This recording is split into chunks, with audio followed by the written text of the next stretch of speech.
चलिए बंगाल से देखिए, बंगाल के बैटल ग्राउंड से देखिए। बंगाल बोले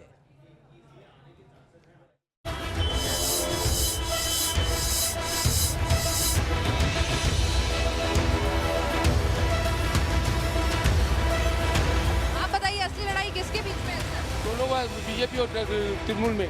ममता बनर्जी के लोग हैं हम। कौन पार्टी ज्यादा पैसा खर्च करेगी? रूलिंग पार्टी जो है वही करेगा दीदी, और कौन करेगा। कौन सी पार्टी ज्यादा पैसा खर्च कर रही है? टीएमसी। टी शर्ट, छाते, झंडे, बैज, साड़ी, चुनावी माहौल में पार्टी सिंबल वाले इन सामानों की कोलकाता के बड़ा बाजार में खूब बिक्री हो रही है।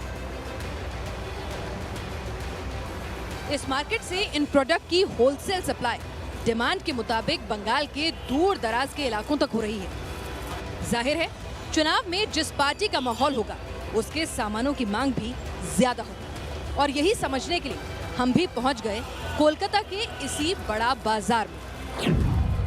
बंगाल के सियासी संग्राम में हर पार्टी अपनी जीत का दावा कर रही है और पूरा दमखम झोंक दे रही है, लेकिन जब हमने बंगाल के बड़ा बाजार का, कलकत्ता के बड़ा बाजार का दौरा किया और वहां पर जहां पर चुनावी कैंपेन की पार्टियों की प्रचार सामग्री मिलती है, उन दुकानों पर हम गए तो कमोबेश इन दुकानों की सूरत हाल ही बता रही है कि यहाँ पर असली मुकाबला किसके बीच है। आपको दुकानों के ऊपर तृणमूल कांग्रेस के झंडे मिलेंगे, बीजेपी के झंडे मिलेंगे, लेकिन लाल सलाम ठोकते हुए झंडे जो हैं आपको कम ही नजर आएंगे। कांग्रेस और लेफ्ट पार्टियां जो हैं उनके मर्चेंडाइज आपको कम ही नजर आएंगे, जबकि बीजेपी, तृणमूल कांग्रेस की साड़ियां हों, झंडे हों, टी शर्ट्स हों या फिर उनके बैजेस हों, तमाम चीज़ें जो हैं आपको नज़र आ जाएंगी, अम्ब्रेलाज जो हैं वो नज़र आ जाएंगे।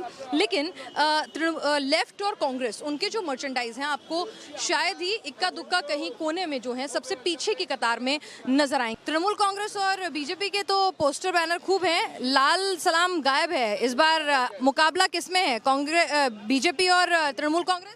तृणमूल कांग्रेस। तृणमूल कांग्रेस हाँ, का दबदबा है।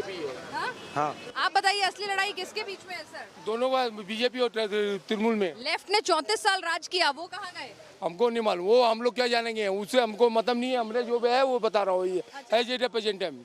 आप लोग पार्टी के कार्यकर्ता हैं? हाँ जी। कौन सी पार्टी से हैं? टीएमसी। टीएमसी से। खरीदारी जमकर हो रही है, यानी तैयारी पूरी चल रही है? अब पूरे चल रहे हैं। पूरी चल रही ममता है। बनर्जी के लोग हैं हम सब। हाँ? ममता भाई बनर्जी। आप तो कार्यकर्ता हैं, आप दुकान पे सामग्री, चुनाव प्रचार सामग्री खरीदने आएंगे तो उन्हें ही जिताएंगे और किसे आपको जिताएंगे। जिताएंगे? ये बताओ कि ज्यादा डिमांड किसकी है, कौन पार्टी ज्यादा पैसा खर्च कर रही है? रूलिंग पार्टी जो है वही करेगा दीदी, और कौन करेगा। तृणमूल कांग्रेस और बीजेपी, उनकी टी शर्ट भी है, पोस्टर बैनर भी है, लेकिन लेफ्ट के झंडे इक्का दुक्का, यानी कि रेस में पीछे है। पीछे है, रेस में पीछे है।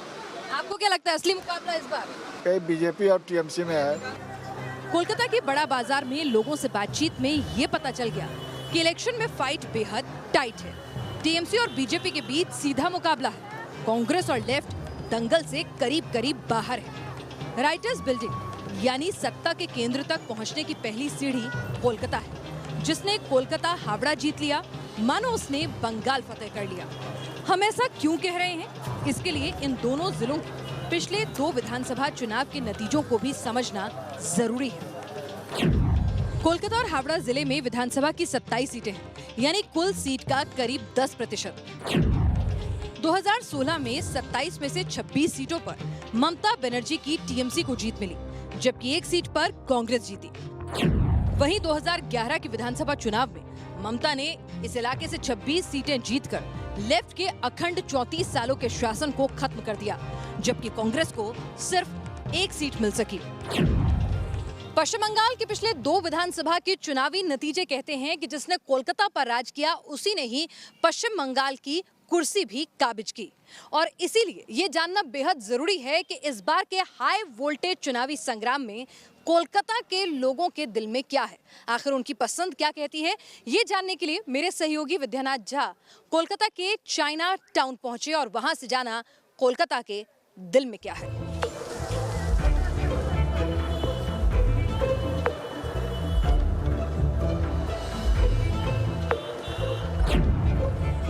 1837 में पहली बार चाइना से कुछ लोग यहाँ पर आए थे और चाइना टाउन तभी यहाँ बना था। अब हम आपको चाइना टाउन दिखाते हैं। सबसे पहले देखिए, जब आप इस बस्ती में आएंगे तो आपको एक मंदिर दिखाई देगा।